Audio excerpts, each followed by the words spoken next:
Hi friends, ఈరోజు నేను పెసరపప్పు చారు చేసి చూపిస్తున్నాను. ముందుగా స్టవ్ వెలిగించుకొని బాండి పెట్టుకొని అందులో పెసరపప్పుని వేసుకొని మనం ఇలాగా మీడియం ఫ్లేమ్ మీద ఫ్రై చేసుకోవాలి. ఈ పప్పు కొద్దిగా నెమ్మదిగా స్లోగా ఫ్రై చేసుకోవాలి. పెసరపప్పు త్వరగా మాడిపోతుంది. మనం నిదానంగానే ఈ పెసరపప్పుని ఫ్రై చేసుకోవాలి. చూసారా, ఇలా వేగితే స్లోగా వేగినప్పుడు ఈ మాదిరిగా వేగితే సరిపోతుంది. ఇప్పుడు ఈ పెసరపప్పుని నేనైతే ఫ్రై చేసేసాను ఈ మాదిరిగా. ఇప్పుడు ఈ పెసరపప్పు చల్లారించుకున్న తర్వాత చల్లారబెట్టుకోవాలి. చల్లారిన తర్వాత పప్పుని కడిగేసుకోవాలి. ఇప్పుడు నేను ఇలా డైరెక్ట్గానే జాగ్రత్తగా కడుగుతున్నాను. ఇలా కడిగేసుకొని ఒక 2 టైమ్స్ మనం మామూలుగా ఇలా కడిగేసిన తర్వాత కుక్కర్ పెట్టుకోవాలి. ఈ పెసరపప్పు చారు చాలా బాగుంటుంది, చాలా టేస్టీగా ఉంటుంది. మీరు కూడా ట్రై చేయండి. సింపుల్గా అయిపోతుంది. మనం వీక్లీలో సాటర్డే మండే టైంలో నాన్ వెజ్ మనం తినాం కదా, ఆ టైంలో ఇది బాగా యూజ్ అవుతుంది. ఇప్పుడు నేను కుక్కర్ పెట్టేసుకుంటున్నాను. ఈ మాదిరిగా పప్పును కడిగేసిన తర్వాత కుక్కర్ పెట్టుకుని 5 విజిల్స్ వచ్చిన వరకు ఉంచుకోవాలి. ఇప్పుడు నేను కుక్కర్ అయితే విజిల్ కూడా పెట్టేశాను.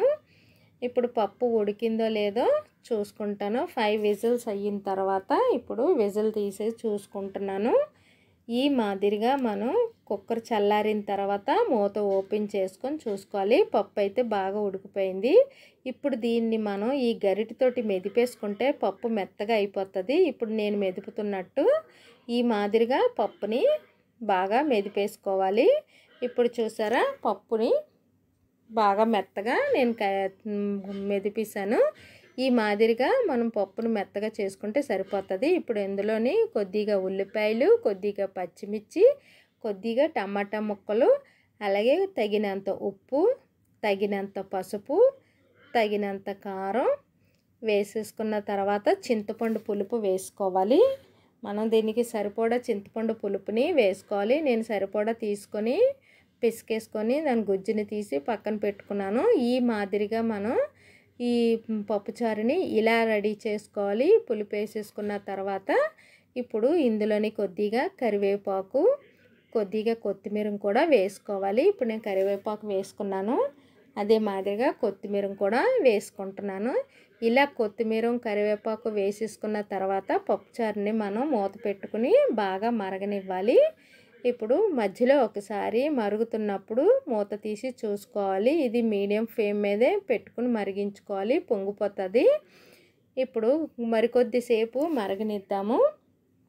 ఇది బాగా మరిగిన తర్వాత మనం పోపు వేసుకోవాలి. ఇప్పుడు పప్పుచారు అయితే బాగా మరిగిపోయింది. ఇప్పుడు నేను స్టవ్ కట్టేసుకొని పోపు రెడీ చేసుకుంటున్నాను. ముందుగా బాండి పెట్టుకొని అందులో కొద్దిగా ఆయిల్ వేసుకొని కొద్దిగా ఆవాలు, ఈ ఆవాలు వేసుకొని ఫ్రై చేసుకోవాలి. ముందుగా ఆవాలు వేసుకొని ఫ్రై చేసుకున్న తర్వాత జీలకర్ర వేసుకొని ఫ్రై చేసుకోవాలి. ఈ పెసరపప్పు చారుకి కొద్దిగా ఆవాలు, జీలకర్ర కొంచెం ఎక్కువగానే వేసుకోవాలి. పోపు ఎక్కువగానే ఉండాలి. అలాగే కరివేపాకు వేసుకొని కరివేపాకును కూడా ఫ్రై చేసుకోవాలి.